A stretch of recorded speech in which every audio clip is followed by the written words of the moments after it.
अब देखो सवाल नंबर 12, 52 ताशों की गड्डी से एक पत्ता खो जाता है।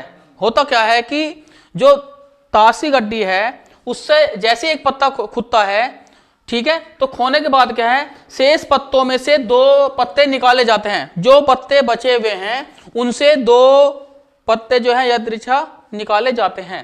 अब वो कह रहा है कि खो गए पत्ते की ईंट की प्रायिकता क्या है।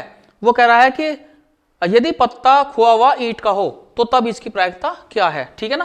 तो यहां देखो,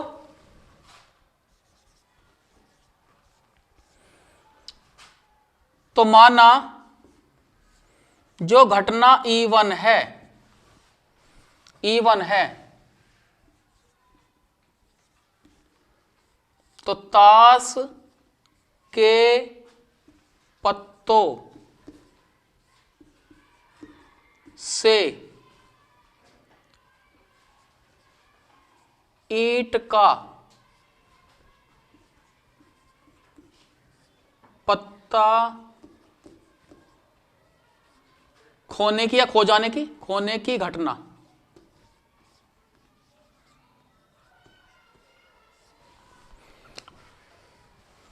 जो E2 है वो ताश के पत्तों से ईंट का पत्ता न खोने की घटना, न खोने की घटना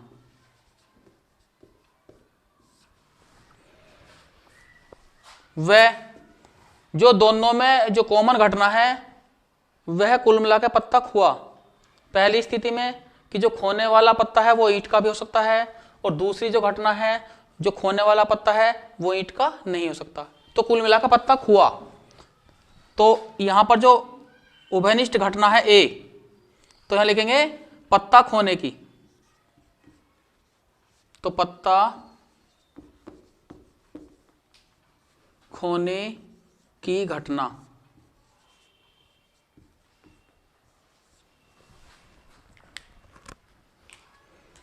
तो पहले यहां देखो, तो PE1, तो PE1 देख लेंगे। यहां देखो, तो ताश के पत्तों से ईंट का पत्ता खोने की प्रायिकता से निकालने से पहले क्या करेंगे हम, पहले हम PE1 ज्ञात करेंगे, ठीक है ना। तो अर्थात हमें ज्ञात करना है यहां पर कि जो ईंट के जो कुल पत्ते हैं उनकी संख्या कितनी है, 13। ईंट के पत्तों की संख्या कितनी है, 13, ठीक है ना। तो 13 और बटे कुल पत्तों की संख्या कितनी है, 52। तो 13 एकम 13 और 13 चौका 52, यानी कि 1 बटे क्या आ गया, 4। तो पहले PE1 निकाल लिया हमने, फिर PE2 बराबर जो अन्य पत्ते हैं वो कितने हैं इसमें, 39, 39 बटे 52। तो इसमें क्या नहीं है, ईंट का पत्ता नहीं है। सबसे पहले हमने प्रायिकता ईंट के पत्तों की निकाली है, यानी कि ईंट के पत्तों की प्रायिकता होने की प्रायिकता 1/4 है, ठीक है। अब ईंट के पत्ते न होने की प्रायिकता कितनी है, तो ईंट के पत्ते जो नहीं है वे है 39 और बटे कुल पत्ते कितने हैं, 52। तो यहां देखो 13 × 39 और 13 चौका 52, यानी कि 3/4।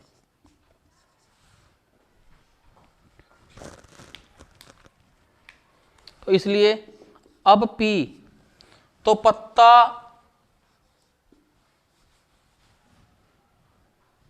खोने के बाद यानी कि पत्ता खुआ और बटे किसका, ईंट का। यदि ईंट का पत्ता खोता है तो अब यहां ध्यान दो, तो ईंट के पत्ते कितने हैं, 13। तो 13 में से यदि ईंट का पत्ता खोता है तो पत्ते कितने रह गए, 12। तो 12 पत्तों में से कितने पत्ते खींचने हैं, 2 पत्ते खींचने हैं, यानी कि 12 में से 2 पत्ते खींचने हैं, क्योंकि ठीक। अब कुल पत्ते कितने हैं, 52 है, तो 52 में से 1 पत्ता खुआ तो कितने रह गए हैं, 51। तो 51 सी 2 पत्ते ये खींच लिए हमने, ठीक है ना। तो यहां कर लेंगे, इसे हल कर लेंगे। तो 12 फैक्टोरियल बटे 2 फैक्टोरियल और 12 में से 2 जा कितना, 10 फैक्टोरियल। इसके बटे 51 फैक्टोरियल बटे 2 फैक्टोरियल और 51 में से 2 जा कितने 49 फैक्टोरियल। इस तरह साल कर लेंगे। तो अब देखो यहाँ 12 गुना 11 गुना 10 फैक्टोरियल और इसके बटे 2 गुना 1 गुना 10 फैक्टोरियल। इसके बटे 51 है तो 51 गुना 50 गुना 49 फैक्टोरियल बटे 2 गुना 1 गुना 49 फैक्टोरियल। 49 फैक्टोरियल से कट गया, 10 फैक्टोरियल से ये 10 फैक्टोरियल कट गया। ठीक, तो अब यहाँ देखो 2 से 2 कैंसिल हो गया यहाँ। अब यहाँ कैंसिल कर लेंगे, देखो थोड़ा यहाँ लिख लेंगे ना, तो 12 गुना 11 और इसके बटे कितना 51 गुना 50, तो 2 छिक्का 12, 2 दूनी 4, 2 पंजे 10। और फिर काट लेंगे इसे 3 से, तो 3 एकम 3, 3 सत्ते 21, 3 दूनी 6, तो 11 दूनी 22, 11 दूनी 22। अब इसे काटना 17 पंजे 85, 5, 17 दूनी 34, 34 और 8 कितने आ गए यहाँ 42, तो 22 बटे कितना 425। तथा अब जो घटना E2 के अंतर्गत है, यानी कि A का E2 के सापेक्ष क्या बनेगा, ताश के पत्ते ईंट का नैक होने की। जब बच्चों ताश का पत्ता जो है ईंट का अगर नैक हुआ हो तो ऐसी स्थिति में देखो क्या बनेगा। ठीक है, तो अब जब ताश का पत्ता ईंट का जो खुआ है वो ताश का पत्ता जो है ईंट का नहीं है, तो वहां पर ताश के पत्तों की संख्या कितनी बनेगी, देखो यहाँ, तो यहाँ लिख लेंगे PA अपॉन कितना E2, तो बराबर, तो पत्ते तो फिर 13 रह गए किसके ईंट के, तो 13C2 किसी अन्य कोई अन्य पत्ता खुआ होगा, तो क्या आ गया 51C2, क्योंकि जब पत्ता जो ईंट का पत्ता है वो नहीं खुआ है ऐसी स्थिति में, तो ईंट के तो पूरे 13 हैं, बाकी टोटल में 51 रह गए। ठीक है ना, ये ध्यान रखना है इसमें। तो 13 फैक्टोरियल बटे 2 फैक्टोरियल और 13 में से 2 जाकर कितना 11 फैक्टोरियल, इसके बटे 51 फैक्टोरियल बटे 2 फैक्टोरियल और 51 में से 2 जाके 49 फैक्टोरियल। तो यहां इसे आगे हल कर लेंगे। 13 फैक्टोरियल है तो 13 गुना कितना जगह 12 है गुना 11 फैक्टोरियल और इसके बटे कितना 2 गुना 1 गुना कितना 11 फैक्टोरियल, इसके बटे यहाँ 51 फैक्टोरियल, तो 51 गुना 50 गुना 49 फैक्टोरियल और इसके बटे कितना 2 गुना 1 गुना कितना 49 फैक्टोरियल, इससे कट गया, 11 से 11 कट गया, 2 से 2 कैंसिल हो गया इस तरह से। ठीक है, पहले नोट कर लो तक से। अब देखो बराबर, तो यहाँ लिख लेंगे, देखो 13 गुना 12, तो 13 गुना 12 इसके बटे कितना 51 गुना 50, तो 51 गुना 50, 2 छिक्का 12, 2 दूनी 4, 2 पंजे 10, फिर 3 दूनी 6 और यह कितना 3 कम 3, 3 7 21, तो 13 दूनी कितना आ गया 26, 26 बटे 17 पंजे 85 और 17 दूनी 34, ठीक है, और 8 42, तो 26 बटे कितना आ गया 425। तो इसलिए अब वो कह रहा है कि खो गए पत्ते की ईंट का होने की प्रायिकता, तो यहां लिखेंगे P,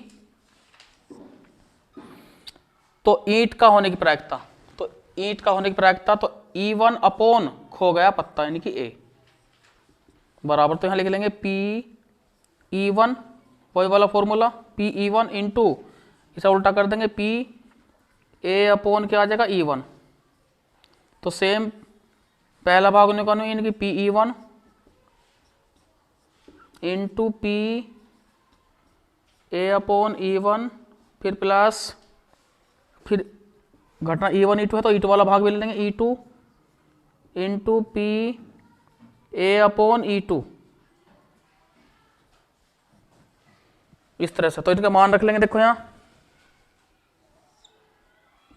तो बराबर तो PE1 कितना है, PE1 है 1/4 तो यहां आ गया 1/4 गुना PA/E1 कितना है 22/425 तो 22 बटे कितना 425 और इसके बटे पहला भाग न्यू को नहीं ले लो 1/4 गुना 22 बटे कितना 425 फिर प्लस PE2 कितना है 3/4 तो 3/4 हो जाएगा और गुना A/E2 तो A/E2 कितना है 26/425 कितना 26 बटे कितना 425 ये मान रख लिया हमने। अब आगे हल कर लेंगे, देखो इसे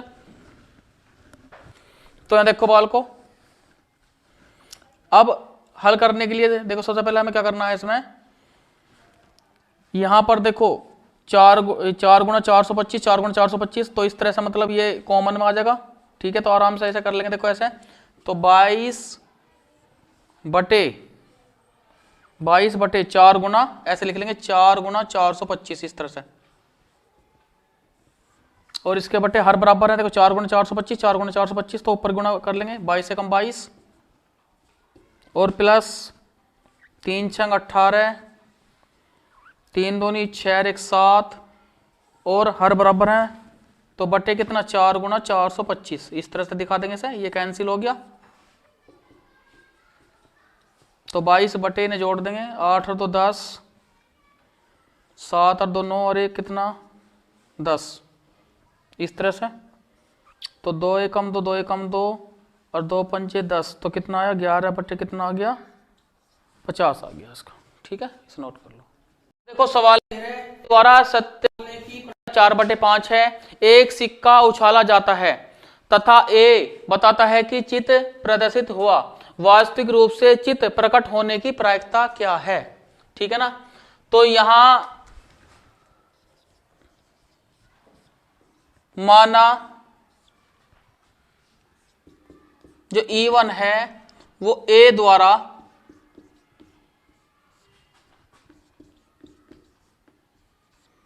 सत्य बोलने की घटना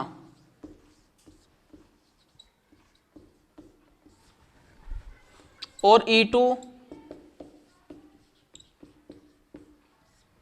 A द्वारा सत्य न बोलने की घटना।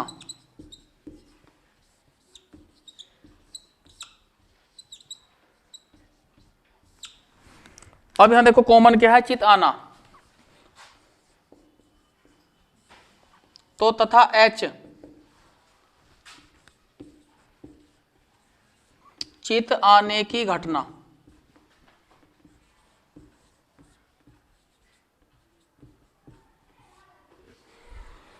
तो इसलिए तो PE1 कितना बनेगा, देखो तो सत्य बोलने की प्रायिकता कितनी रखी इसने 4/5 तो 4/5 आ गया, ठीक है। और PE2 तो PE2 क्या बनेगा, एक में से क्या घटा देंगे सत्य बोलने की तो असत्य वाली आ जाएगी तो 1 माइनस कितना 4/5 तो 5 एकम 5 में 4 जा कितना बचा 1 और बटे 5, ठीक है। वह तो P चित आने की घटना तो H/E1 तो इसका मतलब है कि जब वह सत्य बोलता है तो चित वास्तविक रूप से आता है, तो यहां लिखेंगे वास्तविक रूप से चित आने घटना क्या है H/E1, ठीक है ना। तो क्या हो जाएगी यहाँ 1/2 क्योंकि जब हम सिक्के को उछालेंगे तो वहां पर हेड या टेल तो यह कह रहा है कि वास्तव में यहां पर चित आया तो इसकी संभावना कितनी हुई प्रायिकता हुई 1/2। वह H/E2 यहां पर लिखेंगे कि चित आने की घटना, ठीक है। तो ये क्या हुआ यहां भी 1/2 लिख देंगे, ठीक है। तो अब कह रहा है कि वास्तविक रूप से चित प्रकट होने घटना तो वास्तविक रूप क्या है हमारा ये वाला, ठीक है। तो यहां करेंगे इसलिए तो PE1 ऊपर आ जाएगा, इसमें E1/H ज्ञात करना है हमें। E1/H बराबर क्या तो PE1 इंटू पी, इसे ऑपोजिट कर देंगे, उल्टा कर देंगे, तो क्या आ जाएगा पी एच अपॉन E1 और इसके upon P E1 into P H upon कितना E1 plus P E2 into P H upon क्या E2। तो हम इनके मान रख देंगे।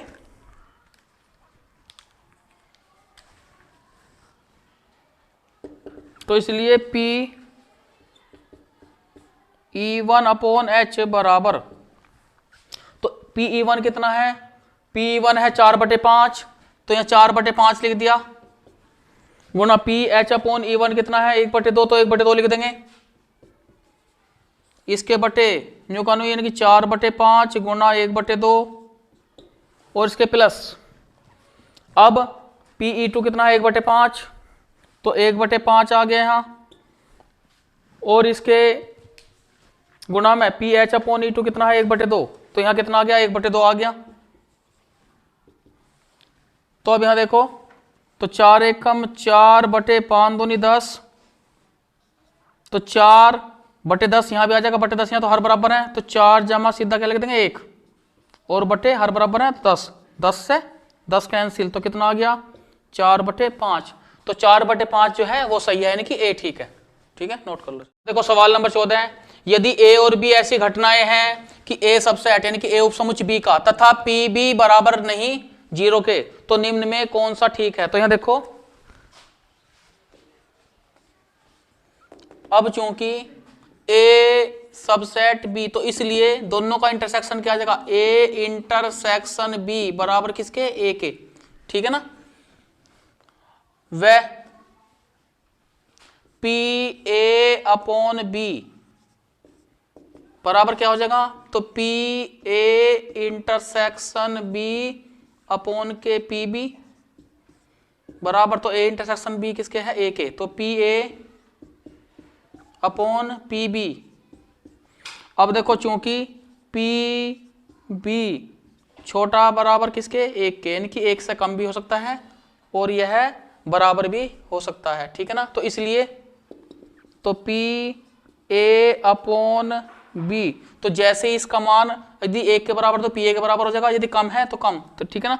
तो यहाँ क्या आ जाएगा, बड़ा बराबर किसके, पी ए के, ये वाली कंडीशन आ जाएगी, जैसे इसकी वैल्यू यहाँ रख के चलेंगे। ठीक है ना, तो कौन सा ठीक है ये, इसमें इसे देख लेंगे यहाँ, तो पी ए अपॉन बी ठीक है, बड़ा बराबर किसके, पी ए के, तो यहाँ यह है सी ठीक है। ठीक।